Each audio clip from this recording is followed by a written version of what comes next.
Welcome everyone. Today I'm going to be doing a quick tutorial on how to change the address of your DCC locomotive using the DT602D or DT602 throttles from Digitrax. These are included in the EVOXD and EVOX starter sets from Digitrax. So let's get right into it. And while I have you here, do me a favor, click the subscribe button, hit the like button if you enjoy. It's completely free to you and it helps out the channel so that one day I might be able to make $1 off this. Thank you in advance and let's get right into it. Alright, let's begin by briefly touching on the DCS210 Plus command station with included booster. As you can see, I have it set up here with 2 wires to the program track and 2 wires running into my mainline track. I would recommend using a program track for this, as it will avoid damage in the future if you have a large layout to other locomotives during the programming process. This is your power cable set up here, which runs into the power brick connected to the wall. And in my case, I have the EVOXD with the DT602D throttle. So I have connected the UR93 module, which has its own power supply which connects to the wall. That connects in one of the Locomotive ports right here. If you have the DT602 or EVOX starter set, your throttle will have a Locomotive cable that will connect from this port here into your command station. On the right side of the command station, there are 2 switches with 3 options each. The left has the scale selector, which I'm using HO scale, so I have it to the bottom for HO. And the right has 3 options: run, op, and sleep. Currently it is in sleep mode, and the green light for power is just flashing. We'll use the op and run modes shortly. Now let's go ahead and begin. This is a brand new Repo GP38 that I have not yet changed the address on, so we'll go ahead and walk through this together. So the first thing we'll want to do is move the right switch on your command station up to the run mode. That'll be 2 clicks to the top. The red power button will come on and the green will continue to flash. On your throttle, go ahead and press the on button. It will launch just like this. And next, go ahead and press the power to the left side of the button. It'll bring up 3 options here on the screen. You want to click the A key, which will turn the track on. On the locomotive, you can see that the number boards have come on, as well as the walkway lights, which are on by default from Repo. Now, most DCC locomotives are addressed to address 03 when brand new out of the box. To do so on the DT602 and DT602D throttles, press the loco key.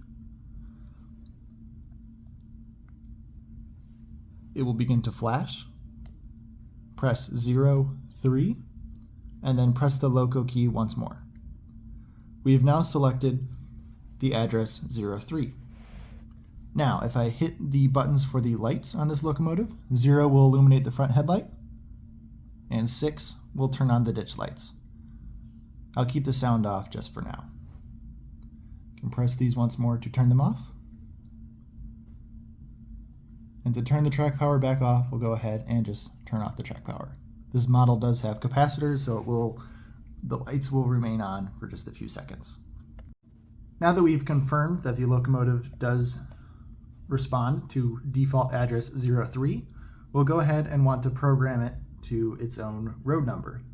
In this case, the model is number 2157, so I'll want to go ahead and program it to that so that I can call that locomotive's number while I have other locomotives on the track. I do recommend using a program track here. If we zoom in, on the bottom of the DCS210 station, we have a few letters corresponding to the wires. The RA and RB go to your mainline track. In this case, the PA and PB go to your program track. So those 2 wires connect in here to my program track. And the 2 wires for RA and RB run through here and are soldered to rail joiners on my mainline track.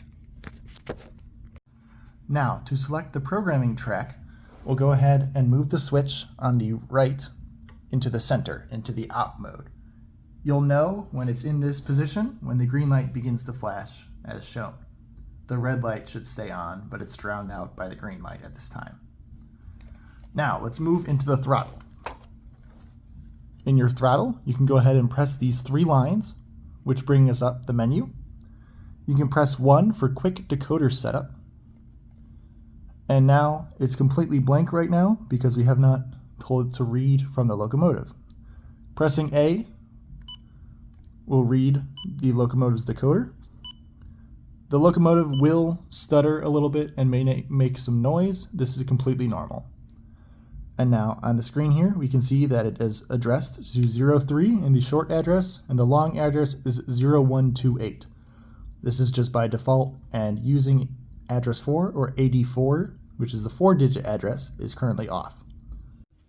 Next, we'll go ahead, I'll just move in here, and press the 2 key. Since this data is shown, we can select numbers and not overwrite any data at this time. So now, if I press the C key, we'll be able to change the data for AD4 or address 4 with 4 digits. Now, the model is number 2157, so I'd like to call it as such. Go ahead and type in 2157, and it shows up there. I'll go ahead and click the write or B button to write that to the locomotive. The throttle will beep, and the locomotive may make the similar sounds as before. Now, as we can see that number 8 here, use AD4, has been switched on. I do also want to change AD2 or the short address. I'll click on C. Since it says select, now we can go ahead and select number 1 here. And I'm just going to press the C key again to write the data. Type in 57 just for the last 2 digits of this locomotive. You don't have to do this, but this is just my preference. Go ahead and press select again, and we'll go ahead and write. Same beeps as before, the locomotive may make some noise. And if this happens here, where the use 84 turns off, we can go ahead, since our C says data, we can select number 8, and then we'll turn it on. So now we will go ahead and use the 4-digit address. You can write that again just to be sure. If you do the AD2 first, this may not occur, but if you do the AD4 first, like we just saw, this may happen. So just be aware of that. And now we should be good to go ahead and test it out on our main line. Alright, so all I've done here is reset the locomotive onto the main line. What I'll do now is flip the switch on the right up to run. And I haven't moved this screen here, so to get out of this, we'll press the X key. And now we can go ahead, turn the track power back on with the A key. And now press the locomotive key, twice in this case. Type in 2157 and the loco key once more. And now we're ready to select this locomotive. Move out of the way here, and if I press 0, we'll see that the front headlight has come on, and 6 for the ditch lights, they will turn on as well. So now our locomotive will respond to the 4-digit address 2157. So that's all for today. This is just a quick tutorial on changing the locomotive address. Hope you enjoyed. Remember to subscribe if you're new to help out the channel, and like it if you liked it. Thank you very much, and I'll see you in the next one.